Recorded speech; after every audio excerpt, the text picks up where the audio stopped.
Okay guys, I need everyone to sit down and listen for a second. So I've had so many people ask me, Yolanda, do you have any book recommendations? Yolanda, how do you get into reading? Yolanda, please tell me your secret. And I'm gonna spill my secret today. If you wanna hear it, then don't go away, I don't know. I've had tons of people ask like how I got into reading, because clearly it does something for me. I thought, you know, why not make a video to let you guys know and fill you in on how to, actually, I don't know what I'm saying. Okay, so obviously I can't really guarantee you'll get into reading, but I'm gonna share what got me into it, because before I started reading, I hated reading. I hated like anything that had to do with like school, and reading reminded me of school because I was not an A+ student. We all know that. Yeah, I've just hated reading up until like 2 years ago, I think. Yeah, 2 years ago is when I like really locked in. So I'm just gonna share how that happened, I guess. I don't know. And then I'll give little recommendations. If you guys want book recommendations, I can do that too. I don't know. I hope the glasses aren't annoying because I know the glare because I have my light right here, but hopefully it's okay. All right, let's get started. So I feel like the first step to help you like really get into reading is finding a genre you enjoy. So I like romance. I'm a romance fantasy girly. At first though, when I first started reading, I was like only romance. I wasn't really into fantasy. And then a series introduced me into fantasy and then I've been obsessed. But anyways, if you are like a romance girly and you're trying to read like sci-fi, like girl, what's that gonna do for you? Clearly you're not gonna get into it, you know? And a way I like to kind of introduce like what genre someone may like, I like to ask like, oh, what movies do you like? And then kind of go off of that. I love a good rom-com. If there's a rom-com, I'm seated. So I'm a rom-com girly. I love rom-coms. I also really like superhero Marvel movies, which I don't know, I haven't found like a series to like intrigue that craving that I have, but if you have any recommendations, let me know. But yeah, I'm a rom-com girly. So when I first started getting into reading, or like when I first tried to get into reading, some of the books just weren't it. And I will give you a little example because there's one right here. So one of the books I read to try to help me get into reading, I feel like I'm saying too many words. Anyways, was this book called 3-Day Summer. Female and male main character meet at a music festival, which I love music. So I thought, you know, maybe this is going to be it, but it wasn't. But there weren't any like funny standout moments. Because again, I'm a comedy girly. I love to laugh. It's true, believe it or not. Okay, another book that I tried to read, well, I did read it, but was Heartbones by Colleen Hoover, which this book was recommended on Book Talk. When I got it, I was like, of course I'm gonna like it. All the Book Talk girlies are raving about this. Everyone's raving about this. Did I like it? Not really. Like, if I think back, I think I gave it like 4 stars when I first read it. But like, let's be real for a second. I've read so many better books than this. So like that 4-star ranking is probably down to like a 2-star. This just like isn't funny. And it's kind of like depressing a little bit and like a little weird. I don't know. It wasn't my cup of tea. The book that I read after this was like Chef's Kiss, which I still love it to this day.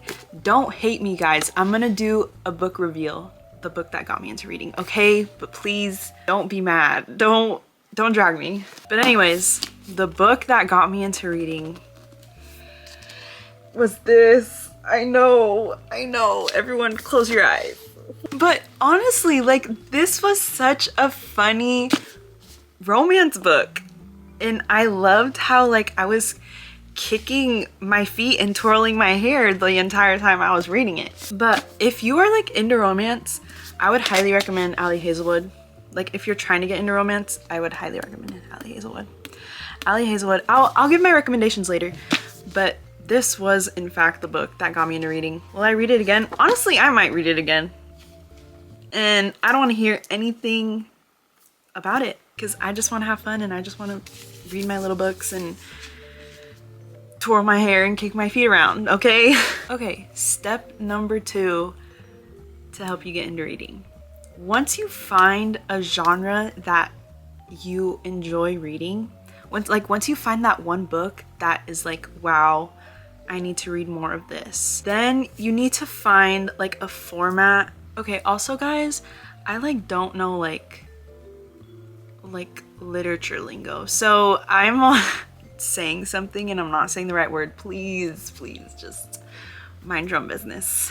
Thank you. But you need to find like a format that you enjoy. Okay, so for example, I loved this book, The Love Hypothesis, and this book is only from the main female character's perspective. Just for the Summer by Abby Jimenez it went back and forth between the male main character and the female main character, which I also really love. I love to know what's going on in the guy's brain. I don't know. Especially like there are some romance books where I'm like, I wish there was a male main character POV, but sometimes there isn't, and that's okay. When I go towards books, I mainly go towards female only or female and male.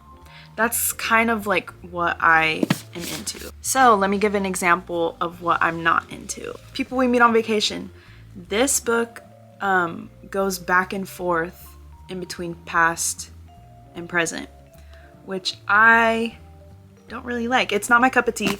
I did love this book though. This book was so sweet and so cute. This was actually the second book I ever read, or not ever read, but like read when I became a book girl after The Love Hypothesis. This is what I read.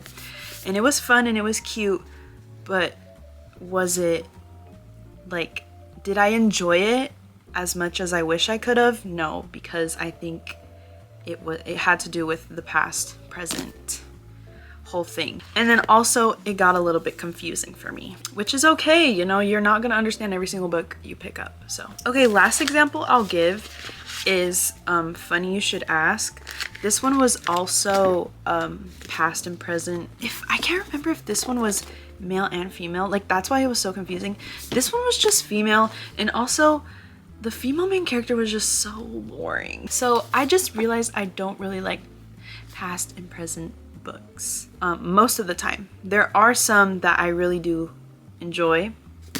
I guess I can give that example too. Every Summer After was one that goes back and forth, which I did really enjoy. Overall, you just need to figure out what you like and what you'll understand and what you'll want to keep picking up. You know, if all I did was read past to present books, I wouldn't, you know, I would get into a reading slump and I wouldn't want to read them. So you just really have to figure out like what you like.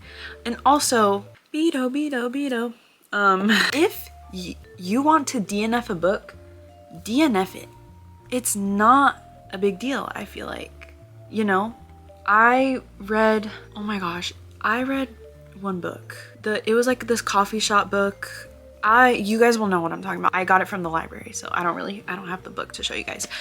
But I read like maybe half the book and I couldn't do it anymore. And I had to stop.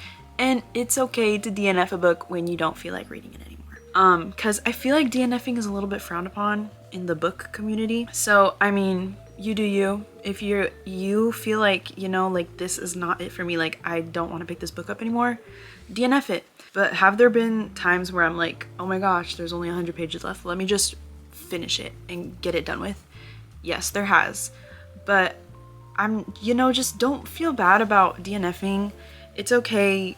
Just you do you. Reading is a privilege and it's something you should cherish. And if you are not enjoying those moments, why continue putting yourself through that, you know? That's how I like to think of it. Especially if I'm not feeling a book, I'm just like, I'm not gonna read it. Like, I'm done with it, you know? Anyways, my hot take. So last step, I think, to really get into reading is to branch out a little bit. You know, once you find like what you really like and like what is your thing, don't be afraid to branch out and see what else you might like, you know? Example, I love romance. So I tried to get into some romantasy books, fantasy and romance, which I ended up really enjoying. So, you know, just don't be afraid to just take a little peek. See what else you might like, you know? Example, Fourth Wing. Example, ACOTAR. We love both of those books with our whole hearts. Especially the Fourth Wing series. I love those books down. But like once you take a little peek, a little dive into like those other genres, it'll open up a whole new world for you. Cause now I love fantasy so much. So like I think Harry Potter's considered fantasy. I don't know. I'm obsessed with Harry Potter right now. I'm on my Harry Potter grind. I love Harry Potter. Would I have picked up Harry Potter when I first wanted to start reading? Most definitely not. Did I ever pick Harry Potter up when I was little? No. But also I hated reading. So anyways, like you just really have to like find what you like and then branch from there. Another example, Powerless and Reckless. Those are YA books, but they also have like romance, and then they're also like dystopian, like sci-fi, like, or not sci-fi, but like not fantasy. I don't know what the right word is, but they're not just romance, you know? But I really like those too. And would I've picked Powerless up right away? Probably not. So, you know, you guys get it. I don't have to repeat myself. We already know what I'm saying. Just make sure you find what you can stick to and then branch from there. Because if you start branching right away, it ain't gonna work out. Another thing I want to say is audiobooks count for reading. If someone tells you otherwise, don't listen to them. Their opinion actually doesn't matter. So audiobooks count. Since I work at Ulta, I work like in the morning, so we get to have our little headphones in and we get to do our little tasks. When I'm doing those tasks, most of the time I'm listening to an audiobook. And yes, I do count it. If anyone tells you audiobooks don't count, just don't listen to them, because they do. I think I'll give some examples of some authors I really love reading. You can probably tell by who's on my bookshelf. Okay, Emily Henry. I love the way she writes. It's just so perfect. Other than People We Meet on Vacation, that's the one book I was like, I don't think. Oh, Happy Place 2 was a little bit for me, but I think I just need to reread it, honestly. Beach Read. Funny story in Beach Read. Oh my gosh. Emily Henry's books feel more just like a fiction book with like a subplot of romance, which a lot of the book talk girlies do say. So I'm just copying, but it's true. It's true. Like what they're saying is true. And I have her new book and I want to read it so bad, but I want to read Harry Potter more. So I'm just going through Harry Potter first and then I will be reading her. But look how pretty this is. Hold on, hold the phone. Because I was comparing the Barnes & Noble edition and the Target edition, and I fear the Target one is better. I fear I got the right one. Because look how pretty this is. I think the Barnes one is like ugly. I think the Barnes one is like blue or something, but this is so cute. Oh my gosh, but it's just too pretty. I'm so happy I got this one. Abby Jimenez is another author I really like. I've only read one book by her, but trust, I will be reading more. I love Lauren Asher. She is more not real. You know, they're more like billionaire and house nanny. Like, let's be real for a second. So those I read more if I want to have like fun. Ali Hazelwood is another fun one. Because they're just like not as realistic. I feel like Emily Henry's and Abby Jimenez are more like real. Jessa Hastings I also really like. I read the entire Magnolia Park series, but I did do audiobook for all of those because I just feel like her writing is just so much better for me when it's read to me. I don't know, because I tried reading the first book and I like couldn't do it, and then the second I turned the audiobook on, I'm like, this is perfect. And then I read the rest of the series like that. I wanted to like try and get into mafia romances, which I really liked it, if I'm being honest. I read Brutal Prince, which was the first mafia romance I really liked. And I like that it took place in Chicago because Chicago's so close to me, and I just feel like like I'm there, you know? So it was fun. This was my first introduction to mafia romance, and I definitely want to dive a little bit more into it. So we'll see. But yeah, those are like the 3 like big things I think that will help you begin your reading journey. I hope you guys enjoyed today's video. I hope some of you found it useful. If not, it's okay.